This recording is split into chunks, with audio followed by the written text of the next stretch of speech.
Salve, salve, Jaicy! E Fala, aí? Rodrigão, beleza? Beleza? O Serginho tá dando uma arrumada ali na câmera ali. Daqui a pouquinho É. já tá com a E gente o aqui também. nosso Red Show, tu já entrou aí, não? Ainda não, estamos aguardando ele, mas também já tá pintando na área. Tá, beleza. Vamos bater um papo legal sobre os clássicos, sobre o Campeonato Brasileiro que começa na quarta-feira, né? E a gente vai ver aí quais as opiniões. Mas o Inter meteu 4-2 no Grêmio. O Inter do Pesolano, hein? O Pesolano que a torcida do Cruzeiro tanto pediu de volta, que levou o Cruzeiro para a Série A, né? Tá aí o nosso Serginho Boaz, grande parceiro, grande amigo de tantas coberturas pelo mundo, 30 anos viajando com essa fera, né? E tamo junto. Tudo bem, Serginho? Tudo bem, Jaci. Primeiro, quero mais uma vez te agradecer. É uma honra participar do teu canal, pela estupenda audiência e pelo que tu significas como jornalista. Rodrigo, aquele abraço aí no Rio de Janeiro. Tudo de bom, Tamo meu junto, irmão? Sérgio. Tudo ótimo. Obrigado. Tu Tamo também aí. junto, Sérgio. Tamo junto sempre. Vou começar com você, Sérgio, falando aí do clássico Grenal, porque a gente sabe, assim como o Flamengo ontem perdeu, um abraço forte. Tá dizendo aqui, um abraço fora, Tite. Odair Corrêa já começou. Sérgio, eu queria até entrar nesse tema, já que o nosso Odair Corrêa tocou no assunto. Qual é a sua percepção em relação ao Tite? Com relação à seleção, sempre que você cobriu a seleção nesse tempo todo comigo, e o Tite estava lá durante 6 anos, foi aquele fracasso. O que você pensa do Tite, que começou no Sul, que tem uma história no Grêmio, no Inter, né, e no Caxias, e lá onde você, não sei onde mais? Queria saber a sua sincera opinião com relação a esse treinador. Olha, Jaci, e tem no Corinthians, né, onde ele chegou, o título maior dele foi no Corinthians, onde ele chegou ao Mundial e Libertadores. Enfim, Jaci, o tempo passa para todo mundo. Se você não se aperfeiçoar, se você não andar, né, nessa rapidez, que é o tempo, né, esse foguete, as coisas se complicam. Eu penso assim, ó, o Tite teve o tempo dele na carreira dele, não é preconceito nenhum, ele é um cara jovem de 64 anos, tem muito, né? Uma pessoa de 64 anos, ela tem a experiência. Mas eu não entendo o critério do Cruzeiro. O Cruzeiro tem um estilo de toque de bola, sempre foi a escola do Cruzeiro. O Cruzeiro mudou drasticamente de um Mister, o Leonardo Jardim, né, que se encaixava perfeitamente na história do Cruzeiro, por uma mudança para um técnico gaúcho que não tem nada a ver com as características do Cruzeiro. Mas, vamos lá, se o Tite estivesse bem, ok, mas o Tite vem mal. Ele vem mal, ele saiu da seleção brasileira, onde o trabalho dele, para mim, foi pífio, porque quando você tem uma seleção brasileira, não atinge nenhuma, não chegamos a uma semifinal, a uma final de Copa do Mundo, eu não contrataria o Tite. Eu coloco hoje o Tite entre os técnicos que estão passando por aquele processo. Vamos ser bem claro, né? Para mim, o Tite já é um técnico superado, Jairzinho. Tá certo, tá aí a opinião do Sérgio Boage, né, grande jornalista de Porto Alegre, que conhece o Tite melhor de todos nós, porque o Tite começou lá, trabalhou no Grêmio, trabalhou no Inter. Tá aí a opinião dele, que é a opinião do Edu Dracena hoje no jogo aberto, do Ronaldo, que foi goleiro do Cruzeiro e do Corinthians, quer dizer, é por aí. Ô Rodrigo Calvoso, o que você pensa sobre tudo isso? Vou muito de acordo com o que o Sérgio está falando. Eu acho que em relação a estar atualizado, ele falou que tinha passado esse ano aí sabático, pensando na vida, buscando atualização, mas quando ele voltou, já eu não vi nada de novo, inclusive nas coletivas. As coletivas do Tite continuam sendo. Eu sei que você não tem paciência, mas eu me esforcei para tentar acompanhar, ver pelo menos os argumentos que ele estava dando. Caramba, gente, continua a mesma coisa. Parece que a gente está vendo a coletiva da seleção. Parecia que a gente está vendo aquela missa, aquela cerimônia dele querendo explicar as coisas. Só um detalhe. Ele disse que ficou 10 meses parado, que não sei o quê, que repensando. Não, ele tentou todos os clubes na Europa e ninguém quis ele. A verdade é essa. Um técnico de seleção recusado na Europa. Ele tentou times pequenos da Itália, principalmente, que ele diz que fala italiano, ninguém quis. Então a realidade é bem diferente do que ele fala. Pois é, e a gente tenta ver dentro de campo se há algo novo. E olha que ele pegou um time montado, né, gente? Isso que é pior ainda. O time jogando pra frente, jogando bonito, que encantou. Não ganhou, mas acho que foi o time que jogou o futebol mais bonito do futebol brasileiro ano passado. E a gente vê agora, em 2026, exatamente aquela coisa que encheu o saco da gente na seleção brasileira. É toquinho pro lado, é bola para cá, bola para lá, bola para cá. Dominamos ali, de repente nas estatísticas, o Cruzeiro tá maravilhoso. Então quem olha ali, tem uma galera que gosta de acompanhar a estatística, vai falar, olha, os passes certos do Cruzeiro estão 99% corretos. Claro, porra. Tocando a bola pro lado, zagueiro pro lateral, meio campo. Acabou com o futebol, esse negócio de matemática no futebol, nunca existiu isso, pô. Antigamente era toca a tabela, bola na rede. 80% de posse de bola. O Renato Gaúcho tem uma frase aí que ele fala que o pessoal reclama porque é homofóbico, é não sei o quê, mas ele falou a verdade. O cara cantou a mulher a noite inteira, quem saiu com ela foi o cara que ficou 5 minutos. Então essa balela aí de, hoje quem escala é o fisiologista. Fisiologista é o cacete, rapaz.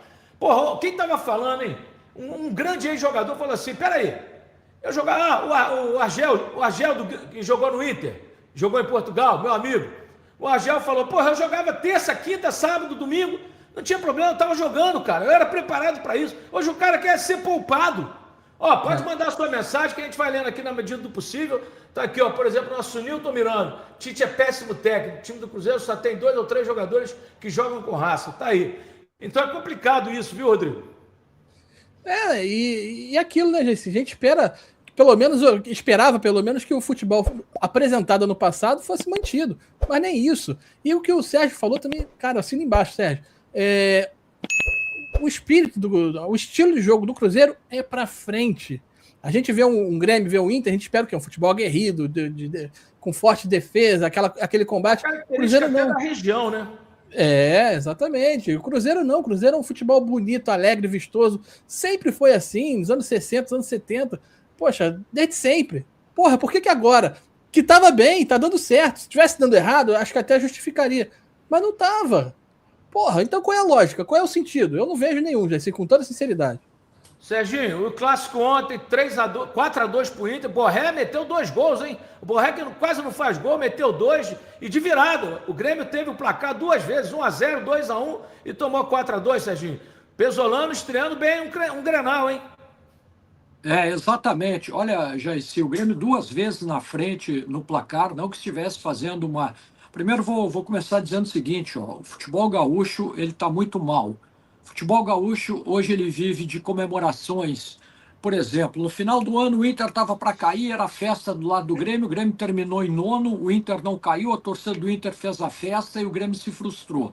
O futebol gaúcho está vivendo disso, do antigremismo e do anticoloradismo, porque está difícil aqui no Rio Grande do Sul para se projetar, levantar uma taça em nível nacional, em nível sul-americano, tantas vezes disputando Libertadores da América e tudo mais. Então, esse Grenal é um campeonato à parte. Hoje, se você sai aqui pelas ruas de Porto Alegre, é uma euforia da torcida do Internacional. Agora, o Paulo Pesolano, ele estreou no Clássico muito bem. Isso é indiscutível. Ele encaixotou o Luiz Castro. Está falando aqui um cara que é gremista, que torceu, evidentemente, para o Grêmio, mas a realidade tem que ser dita. O temperamento do Pesolano, não só o temperamento dele, temperamento uruguaio, que se encaixa muito bem, gaúcho, Jairci, Rodrigo, gaúcho tem muita... a proximidade com o futebol argentino e futebol uruguaio. Gaúcho gosta de muita disputa, de raça. Muito aguerrido, é um futebol muito aguerrido, muito pegado, né, Sérgio? Se você botar aqui no Rio Grande do Sul futebol de toque de bola, pode ter certeza que não vai dar certo, cara. Não que não queira jogar bonito, mas tem que ter, quando você não está conseguindo, tem que ralar o bumbum. E o time do Internacional fez isso. O Grêmio parece que ficou acomodado em berço esplêndido.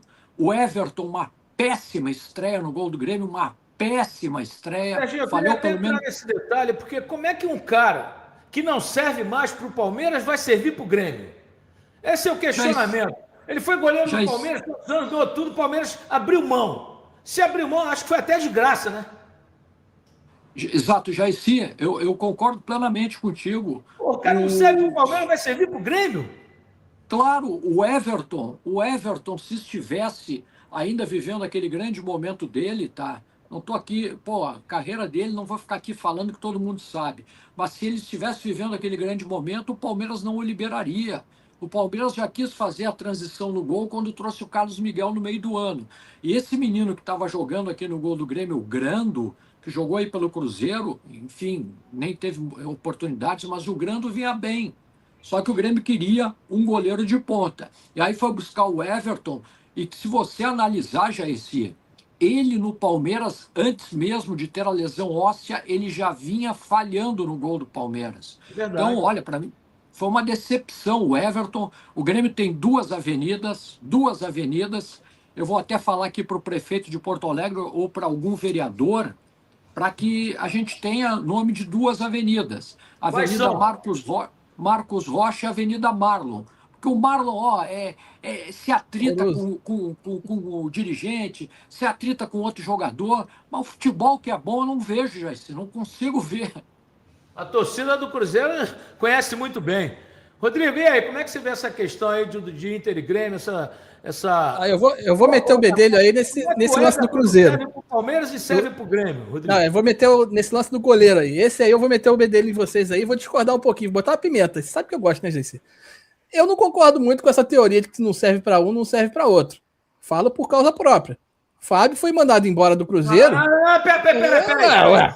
Mas não servia para o Cruzeiro. O Fábio foi mandado embora pelo Ronaldo porque o Ronaldo não tinha dinheiro para pagar o Fábio. É diferente. Mas não servia. O Fábio saiu do Cruzeiro em alto nível. O Everton não saiu do Cruzeiro em alto nível, não. Já sei, mas o Ronaldo não considerou ele mas o Ronaldo não considerou ele uma prioridade. Se ele podia estar ganhando 150 milhões. Ele não tinha dinheiro para pagar o Fábio, ele preferiu abrir mão do Fábio. Era isso, né? Não era isso. Eu também acho, graças a Deus, agradeço a loucura do Ronaldo até hoje, diariamente. Mas assim, eu acho que o Everton é um jogador que não está em fim de carreira, não é um jogador em atividade. Ele pode estar realmente passando um momento. Acho que o Carlos Miguel está melhor do que ele na fase dele. Eu achei o Everton horroroso. Eu não acho ele horroroso, também não acho que seja o goleiro de seleção. Ele meia boca que era protegido do Tite na seleção brasileira. Exato. Agora o Sérgio está falando que o goleiro que estava lá estava vivendo uma boa fase. Eu confesso a você que eu não acompanhei a trajetória dele tão de perto. Então eu confio muito mais na opinião do Sérgio. Mas assim, se o Grêmio acha que valeria a pena ter um goleiro experiente, de renome, para dar peso para o elenco, talvez pode ter sido isso. Agora, bota em campo para disputar vaga. Vai jogar com o nome? Aí é um erro. Tá? Entrou com o nome, né? Pelo que o Sérgio falou, entrou com o nome. Eu vi os gols, falhou em 2 gols, Sérgio. Você concorda comigo? Falhou no primeiro. O primeiro saiu catando borboleta, foi muito mal, e depois quis reclamar de falta, não houve coisíssima nenhuma, ele que errou. E a bola do Bernabé era perfeitamente defensável. Concordo com falhou você. Pelo menos em 2 gols. Diga, Rodrigo.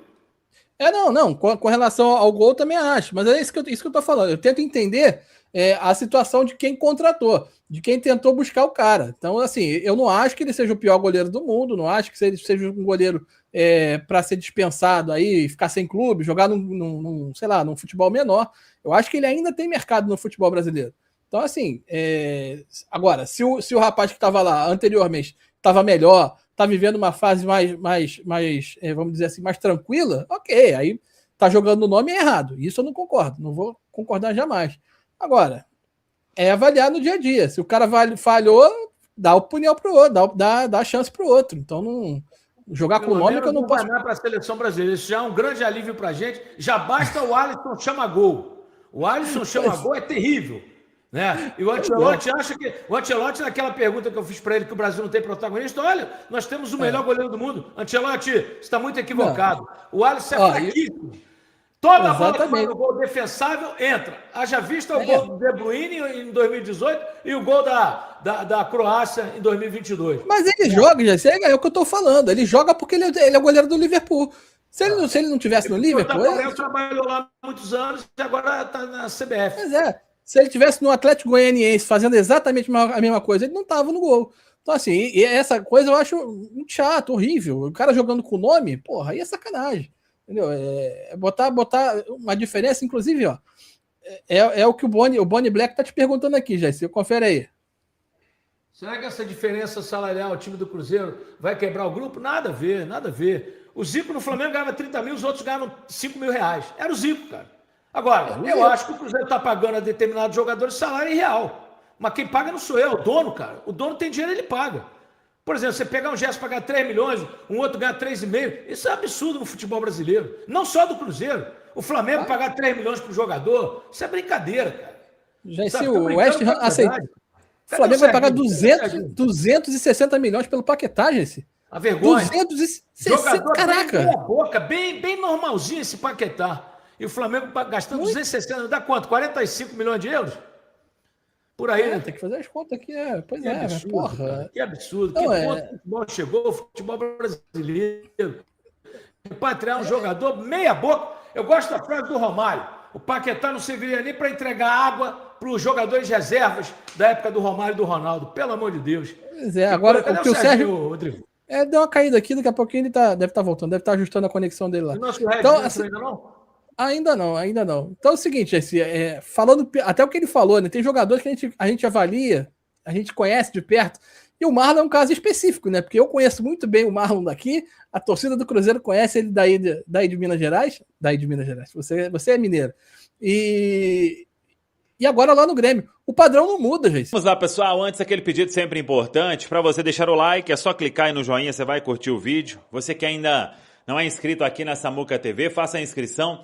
Na sequência, ative o sininho para não perder nenhum conteúdo. Vamos juntos com as quentes do dia.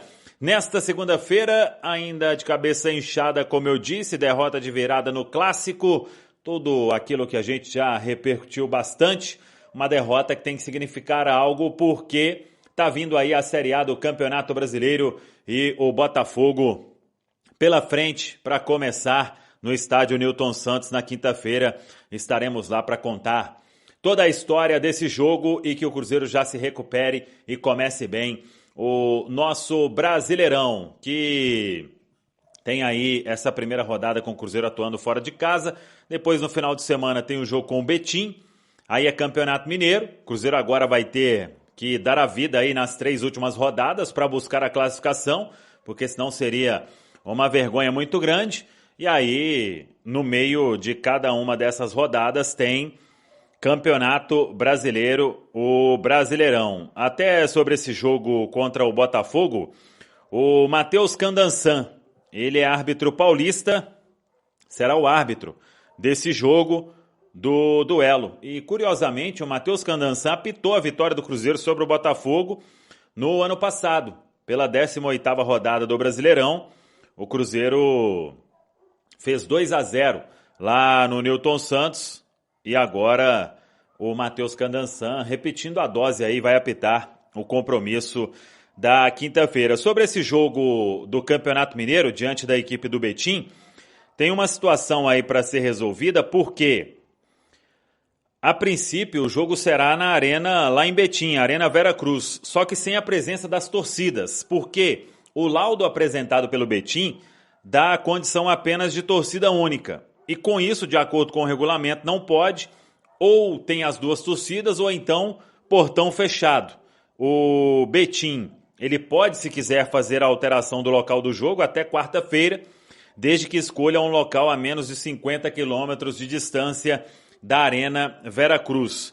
O Betim, a gente entrou em contato, né? Ele confirmou a realização do jogo na Arena Vera Cruz e ainda não se manifestou sobre ser com portões fechados. Vamos dizer aí, vamos aguardar, né, o que vai acontecer com essa questão, então, o jogo no domingo pelo Campeonato Estadual. Uma outra informação legal: o Cruzeiro anunciou hoje a renovação de contrato do jovem Eduardo Papi. Jogou muita bola na Copinha. Ele tem 16 anos apenas, amplia o vínculo agora até janeiro de 2029.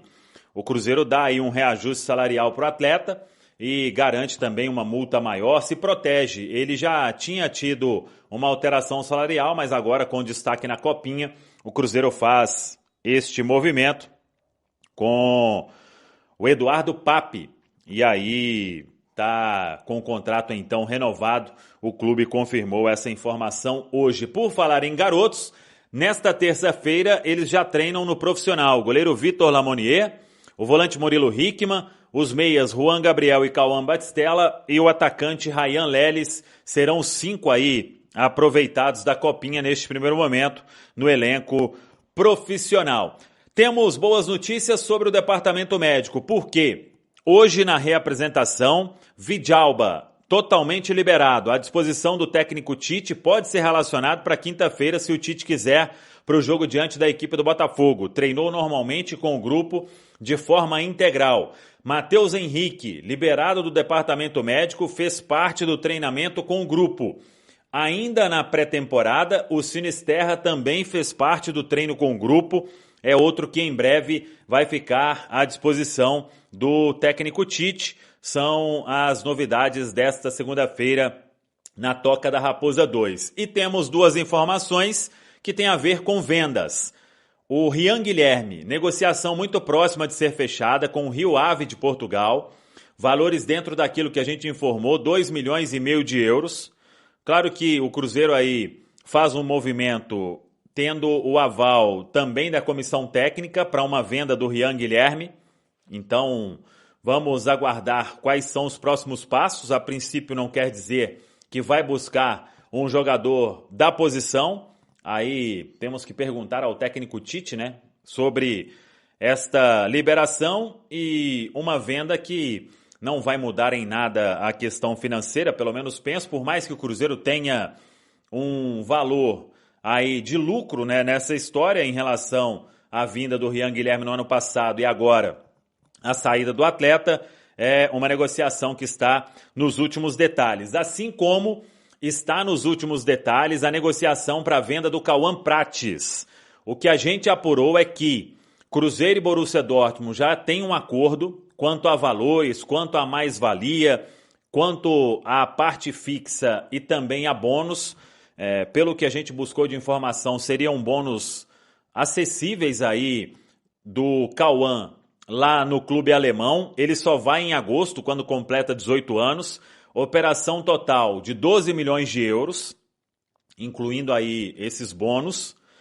E uma outra questão, o Cruzeiro está neste acordo com uma mais-valia que é o seguinte: quanto maior o valor da venda a ser feita pelo Borussia, maior será o valor que o Cruzeiro terá direito de mais-valia. Ainda não temos os percentuais desta negociação e até porque vai depender do valor que o atleta for negociado. Por exemplo, se ele for negociado por 20 milhões de euros, o Cruzeiro tem um percentual em cima da diferença. Se ele for por 40, o percentual aumenta. Por 60, aumenta mais ainda. Então, é a informação que a gente pode trazer sobre o Cauã Prates sendo negociado com o Borussia Dortmund. O Cruzeiro, vamos ver como será o próximo movimento, já que o atleta fica até agosto. Ainda não tem a confirmação se o clube vai dar oportunidade de treinar também no profissional neste período de um dos garotos do Sub-20. Tem o William e tem Gustavinho, 2 bons laterais, inclusive eles fizeram os gols na final da Copinha, ou se o clube parte para uma contratação. A gente tinha falado do interesse em Cuiabano, mas não sei se o Cruzeiro negocia agora ou se espera até a janela do meio do ano com novas possibilidades, porque até lá, repito, o Cauã Prates vai seguir à disposição do técnico Tite. Rapaziada, encerramos por aqui mais um giro de notícias noticinas do Raiz, trazendo as informações mais atualizadas do dia a dia, com clareza e responsabilidade. Se você gostou do nosso conteúdo e quer continuar acompanhando tudo que acontece com o Cruzeiro, dentro e fora de campo aqui no nosso canal Chinas do Raiz, já não esquece de deixar o like, se inscrever no canal e ativar o sininho para não perder nossos próximos conteúdos. Tamo junto e até a próxima. Fui.